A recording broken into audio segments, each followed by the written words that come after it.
Vocab শিখেতে আপনাদের সবাইকে স্বাগতম। আপনারা যারা আইবিএ, ব্যাংক, বিসিএস, জিআরই বা জিম্যাটের মতো পরীক্ষার জন্য ইংরেজি ভোক্যাবুলারি একদম পাকাপোক্ত করে নিতে চান, তারা কিন্তু চলে এসেছেন একদম ঠিক জায়গায়। আজকে আমরা ওয়ার্ড স্মার্ট 1 দিয়ে আমাদের এই জার্নিটা শুরু করতে যাচ্ছি। এই লেসনে আমরা এমন কিছু অ্যাডভান্স শব্দ শিখব যেগুলো বিভিন্ন কম্পিটিটিভ পরীক্ষায় আপনাদের দারুণভাবে সাহায্য করবে। তো চলুন আর দেরি না করে শুরু করা যাক। আমাদের লিস্টের প্রথম শব্দটা হলো ব্যাশ, যার বাংলা অর্থ হলো লজ্জিত করা। আচ্ছা, এটা মনে রাখার কৌশলটা কিন্তু বেশ সহজ। ভাবুন তো, সবার সামনে কেউ যদি কাউকে ব্যাশ করে, মানে গালি দেয়, তাহলে তো সে স্বাভাবিকভাবেই ব্যাশ বা লজ্জিত হবে, তাই না? যেমন একটা বাক্যে যদি বলি, শিক্ষকের প্রকাশ্য সমালোচনায় সে লজ্জিত হয়ে পড়েছিল। চলুন আরেকটা বাস্তব উদাহরণ দেখি। চাকরির ইন্টারভিউয়ের মতো একটা সিরিয়াস মুহূর্তে ইন্টারভিউয়ার যদি আপনার জীবন বৃত্তান্তে একটা বড়সড় ভুল ধরিয়ে দেন, তখন কেমন লাগবে? যে কেউ লজ্জিত হতে বাধ্য, তাই না? এই পরিস্থিতিতে অ্যাব্যাশড শব্দটা একদম পারফেক্ট।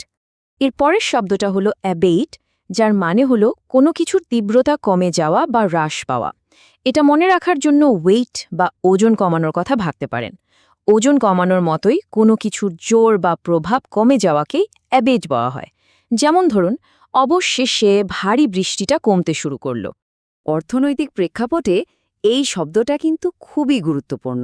দেখুন, নতুন মুদ্রানীতি চালু করার পর কেন্দ্রীয় ব্যাংক আশা করছে যে মুদ্রাস্ফীতি বা ইনফ্লেশন অ্যাবেট করবে, মানে কমে আসবে। ব্যাংক বা বিসিএস পরীক্ষার জন্য এটা কিন্তু একটা দারুণ উদাহরণ হতে পারে।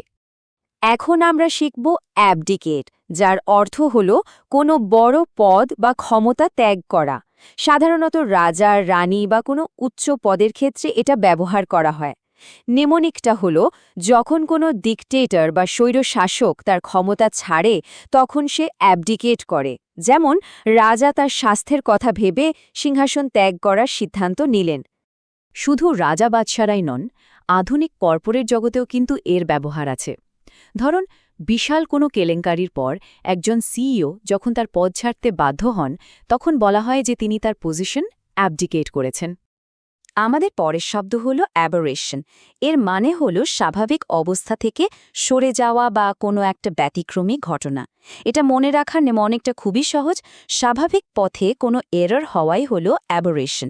যেমন তার অভদ্র আচরণটা ছিল একটা সাময়িক বিচ্যুতি, মানে এটা তার স্বাভাবিক আচরণ নয়।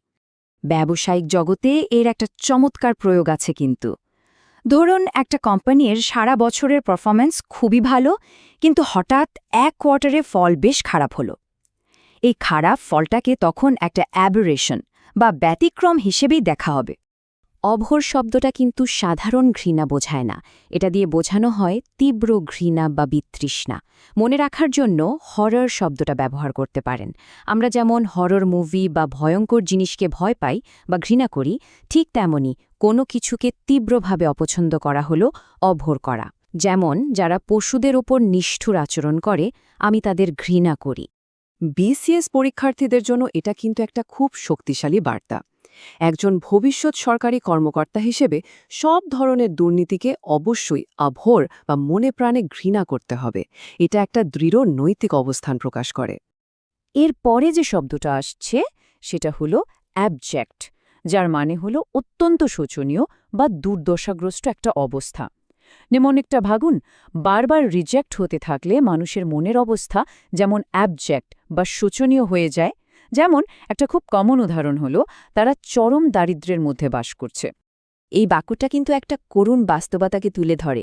অনেক যোগ্যতা থাকা সত্ত্বেও কেউ যদি মাসের পর মাস বেকার থাকে, তাহলে সে অ্যাবজেক্ট ডিসপেয়ার বা চরম হতাশায় ভুগতেই পারে। এটা কিন্তু একটা গভীর অনুভূতি প্রকাশ করে। অ্যাবনেগেট মানে হল কোনো কিছু স্বেচ্ছায় ত্যাগ করা বা নিজেকে কোনো কিছু থেকে বঞ্চিত করা। নেমোনিকটা হল নিজের ইচ্ছাকে নেগেটিভ করে দেওয়া, মানে নিজের চাওয়া পাওয়াকে বাতিল করে দেওয়া। যেমন সে একটা সাধারণ জীবনযাপনের জন্য জাগতিক সব আরামায়েশ ত্যাগ করল। এখানে দেখুন, নেতৃত্বের একটা কত বড় গুণ দেখানো হয়েছে। একজন নেতা যখন দেশের ভালোর জন্য নিজের ব্যক্তিগত উচ্চাকাঙ্ক্ষা অ্যাবনিগেট করেন বা ত্যাগ করেন, তখন সেটা তার মহানুভবতারই পরিচয় দেয়।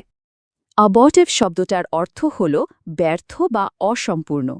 এই শব্দটা মনে রাখা খুবই সোজা, কারণ এর মূল শব্দ অ্যাবর্শনের কথা ভাবলেই হয়, যা মাঝপথেই শেষ হয়ে যায়।